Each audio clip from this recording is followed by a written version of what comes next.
Can Native American Indians or any person possess eagle, hawk, or owl, feathers, and parts? The word conservation means wise use. In other words, we use whatever it is we have wisely. Makes sense to me. It does not mean non-use or to lock it up and never do anything with it or allow it to waste away. It does not mean a tree hugger, vegetarian, or some other stupid and somewhat ignorant definition. Wise use, or being a conservationist, is what all of us should strive for in our daily lives. You know, being wise and cautious with our natural resources, with our money, with our possessions, etc. Now that sounds good, doesn't it? Let's continue. So, if we have a resource available, such as dead birds of prey, why make it so ridiculously difficult to obtain a permit? Now, I do know that mankind in general are crafty and basically a little devious. People will abuse, misuse, take advantage of, and generally deplete just about anything, and that is why we have various laws, rules, and regulations. So sometimes the people bring it on themselves. Now, I fully agree that some oversight is needed. Because of the way certain laws, rules, and regulations are designed, written, and enforced, these very laws, however, end up causing and doing more harm than benefit in the first place. Overprotection and placing something up on a pedestal and refusing the general public from realistically utilizing a public resource in a respectful and meaningful way is simply wrong and very counterproductive. Now, I have to let everybody know, I don't have a dog in this fight, so to speak. As a taxidermist, I don't mount any birds for profit or accept any from the public or government. Therefore, I have no financial or personal benefit in this matter, and as they say, I don't have anything for sale. I just do the research, do the interviews, hear all of the horror stories, and report the reality of what is really going on and the underlying, often unknown, circumstances around it. I can assure you that many birds of prey go to waste every year in the United States because of the cumbersome laws, rules, and regulations. If you pick up any bird of prey that was found dead or was killed by an automobile, you could face very hefty fines and a jail sentence. You cannot have any whole bird, any part, any claw, or any feather in your possession without a license or special permit, and wildlife law enforcement is very serious about this fact. So in reality, many fine taxidermy specimens are left to rot in the field, along the side of the road, are thrown away, buried, burned, and generally destroyed. The permit requirements are strict and almost impossible to get unless you are a Native American Indian or an approved educational institution. And even then, for a license or permit, certain special requirements must be met before consideration of your application. Instead of mounting most of these magnificent birds, which, they're dead anyway, and putting them on display for all to see in the various schools and other applicable locations, most quality birds go to waste or are channeled into another program and pieced out. Fresh, quality specimens needed for excellent taxidermy work are impossible to acquire due to the bureaucratic paperwork, timeline, and general storage of specimens in any federal or any state freezer or storage lockers. Unless it is a relatively fresh bird and handled properly, most birds stored or acquired from the U.S. Fish and Wildlife Service and the various states after you receive your magical permit will be freezer burnt beyond use, tore up, pieced out, and more or less useless for taxidermy mounting purposes.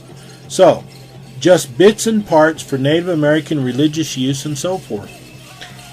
It's kind of like it is as if by decree there will be virtually no complete ownership of any quality specimen for public display or other use. Now, make no mistake about another little known fact. Many fresh quality birds are snatched up by the people in charge for display in their offices, in their domain, as I and others have been told, quote, what better place for them to be, unquote. I can guarantee you that usually the birds deemed for mounting and display in a state or federal building are handled differently from the moment of death and are never frozen in a haphazard way for months or years on end. Most, if not all, such birds for the elite are brought in fresh to the taxidermist. After all, quote, it is for the public and for those that are in a position of authority and trust, unquote. There used to be a time, about 50 years ago, where a person with complete freedom and without concern could reasonably pick up any feather, any rock, any piece of wood, any bone, or anything they found in the forest or wilds of North America and keep it without thought to breaking any law or doing anything wrong. Usually with feathers, just sticking it in their hat, hanging it from the rearview mirror in the truck or car, or simply collecting them or making some kind of wildlife design or creation was satisfying enough. Little attention was given to such a trivial and innocent matter. Well, no more. Those times are gone. It seems that almost everything is wrong, everything is illegal, or everything is offensive to someone, some group, or entity. It's becoming a madhouse out there. Now, we must scrutinize every single thing we see or do. There are so many laws, rules, and regulations that the average person needs a lawyer to review each year's continuing onslaught of our freedoms, basic rights, and common everyday actions. It seems that we are always having to ask permission from some governmental agency or office for the most common and mundane things, even for exercising our legal and natural rights. It is getting downright burdensome and, I'll say, insidious to our very existence. I know that many people feel the same way, simply because I get a lot of emails and phone calls over this matter about these things, and it's just hard to believe sometimes how bad some things have gotten. But what can a person do? What can you do? Try to get the laws modified or changed? Good luck on that. Well, you have to know if it is legal or if it is against the law. You have to know what species of feather or feathers or other thing that you are planning to innocently pick up is approved for your personal possession and ownership by those in authority. Even on your own land, you have to know and ask first. Now, I know the whole concept is upsetting to say the least. What is the best advice here? The best advice is don't pick up anything and take it home. If you do, you could be in for some real trouble and problems. Now, I set out to find the latest changes, if any, in the law regarding the possession of eagle feathers, birds of prey, and parts, and also about other birds of prey and feathers and things. After some research and specific conversations with the United States Fish and Wildlife Service, I learned that no major earth-shaking changes have taken place since my publication of the law, Feathers and Parts, Eagles, Hawks, and Owls, pages 305 through 319 from my book, The Professional Hunting Taxidermy Handbook.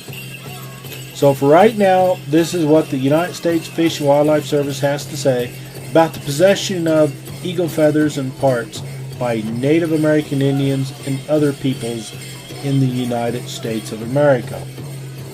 Here's what they say. Eagles are directly protected under two federal laws, the Bald and Golden Eagle Protection Act and the Migratory Bird Treaty Act. These laws generally prohibit the possession, use, and sale of eagle feathers and parts, as well as the number of other activities. Now, this also applies to all birds of prey. Eagle, hawk, or owl, a bird of prey. The United States Fish and Wildlife Service operates the National Eagle Repository as a clearinghouse for eagles and eagle parts to provide Native American Indians with eagle feathers for religious use. The repository collects dead eagles salvaged by federal and state agencies, zoos, and other authorized organizations. Enrolled members of federally recognized tribes, as established under the Federally Recognized Tribal List Act of 1994, may obtain a permit from the U.S. Fish and Wildlife Service authorizing them to receive and possess eagle feathers and parts from the repository. So in other words, to get anything from here, you must belong to a recognized and authorized Native American tribe. Yeah. Again, you have to ask permission. Permit applications must include certification of tribal enrollment from the Bureau of Indian Affairs. Because the demand is high for these items, long waiting periods exist. Now I wonder why the demand is high. It's because so many go to waste every year. That's why. But I understand. We're all humans. Native Americans may also legally possess eagle feathers and parts acquired through certain other means. Such items include any owned before eagles were first protected by federal law, which is 1940 for bald eagles and 1962 for golden eagles, and feathers and parts passed down within a family or received as gifts from other Native American Indians. Native Americans may wear feathers legally in their possession or make them into religious or cultural items for their own or tribal use. They may transfer feathers to tribal craftsmen to be fashioned into such objects. However, no money may be received for the feathers, but craftsmen may be compensated for their work. So in other words, you can pay them for their labor. Native Americans may give feathers or other eagle items as gifts to other Native Americans and may hand them down within their families. They may not. Now here's the clincher here. Keep this in mind. They may not, however, give them to non-Native American Indians.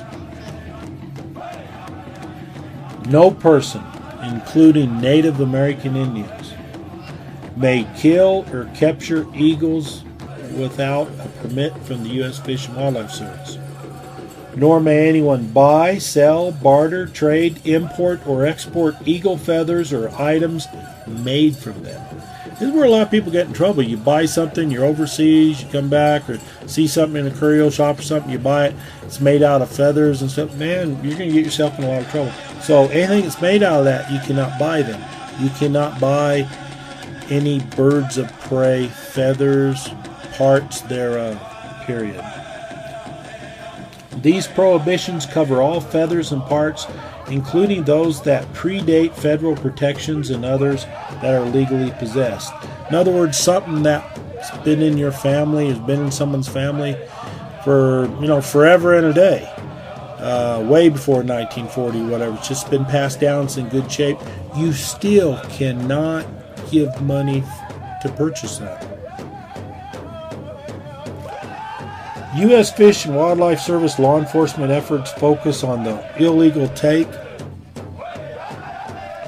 and commercial exploitation of eagles by anyone attempting to profit at the expense of these birds.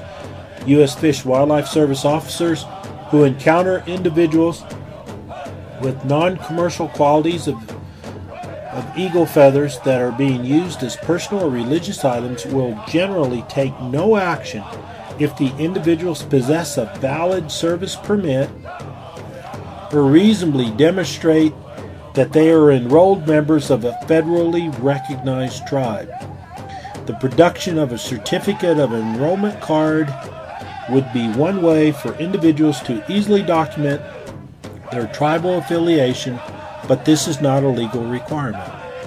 An individual's possession of such a card would, of course, tend to facilitate the resolution of any questions about the legality of his or her ownership and personal use of eagle feathers. So in other words, it's real simple. If you're a member of a tribe here in the United States, get a card. I know, you got to get an ID card.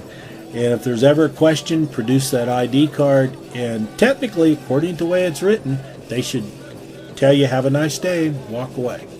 May not happen that way, but at least anyway, it states that way it should. You know what I mean? Now, the bottom line on eagles, hawks, or owls is simply this. For the most part in the United States, only people with special permission meeting certain requirements may possess feathers or parts from these birds of prey. And in a way, you know, I gotta agree, I believe this is a good thing to a point. If you have any feathers or parts from these birds, or even a whole bird, you must have documentation with you proving your legal ownership permission from the appropriate governing authorities. Now, if you're not a Native American, if you're not a Native American Indian, I should say, you need to ask yourself this question. In reality, does the average everyday person have any real need for these items? That's a legitimate question. If you're not a Native American Indian, do you really need any of these items?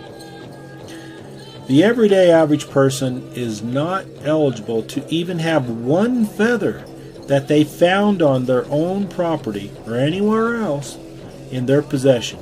If you find something in the woods, forest, or even along the side of the road, leave it alone. You could be picking up more trouble and headaches than